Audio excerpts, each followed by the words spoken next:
On va filer à Moscou, retrouver là-bas Dominique Derna. C'est l'actu qui nous emmène en Russie. Pourquoi? Parce que, bonjour Dominique, on parle encore ce matin, bien évidemment, de la grande mobilisation en faveur d'un journaliste russe qui a été arrêté, souvenez-vous, la semaine dernière, libéré mardi, libéré sous la pression de la presse et de la société civile, qui ont fêté ça d'ailleurs, d'où une nouvelle répression. Enfin, c'est ce qui paraît, n'est-ce pas? Oui, bonjour Laurent, il s'appelle Ivan Golunov, c'est un journaliste d'investigation et c'est la bête noire de la mairie de Moscou. Il enquête essentiellement sur la corruption, la collusion entre les élus, les hauts fonctionnaires, les policiers et des membres du crime organisé. Et ces enquêtes lui valent régulièrement de nombreuses menaces. Alors, quand il a été arrêté jeudi dernier et accusé de trafic de drogue, chacun ici a bien compris qu'il s'agissait d'un règlement de compte, que l'objectif c'était de le faire taire.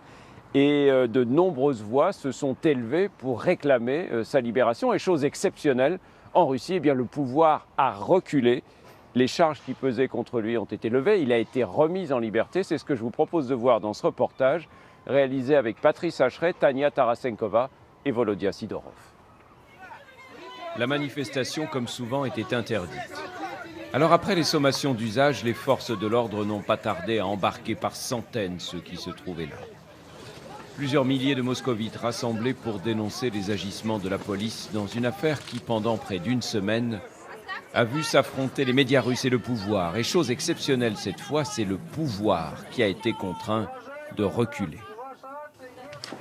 Tout a commencé jeudi dernier avec l'arrestation d'Ivan Golunov, ce journaliste d'investigation de 36 ans, qui sur un site d'information indépendant décrit depuis des années la corruption qui règne à la mairie de Moscou et au sein de la police. Lors de sa garde à vue au commissariat, Ivan Golunov a été passé à tabac. Il a le visage tuméfié et plusieurs côtes cassées.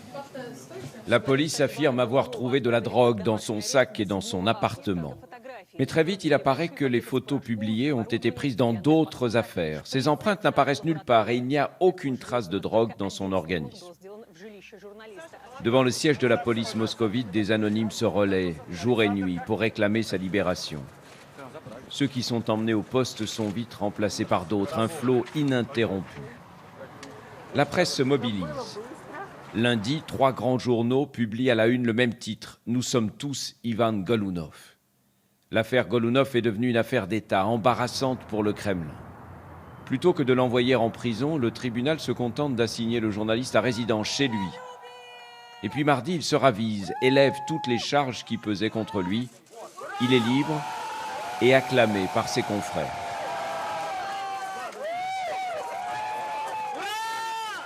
Ivan Golunov promet de poursuivre ses enquêtes pour mériter, dit-il, la confiance que tous lui ont témoignée.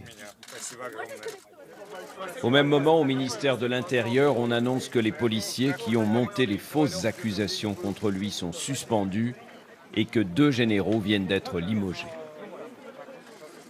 Bah oui, Dominique, vous avez raison de faire le point, parce qu'on se méfie toujours, on prend toujours avec beaucoup de pincettes, effectivement, les informations, les faits et gestes du Kremlin. On se demande s'il y a manipulation, manœuvre, ou s'il y a une éventuelle ouverture. Et que doit-on en penser ce matin?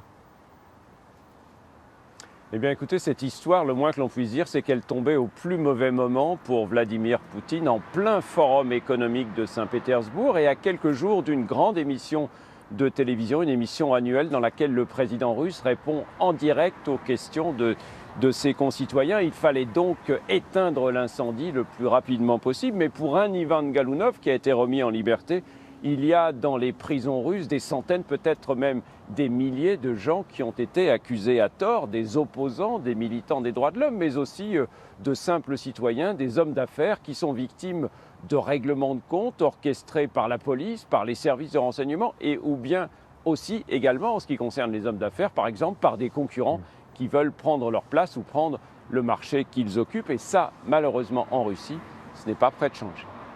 Merci beaucoup, Dominique. Merci de faire le point pour nous. Bonne journée à Moscou.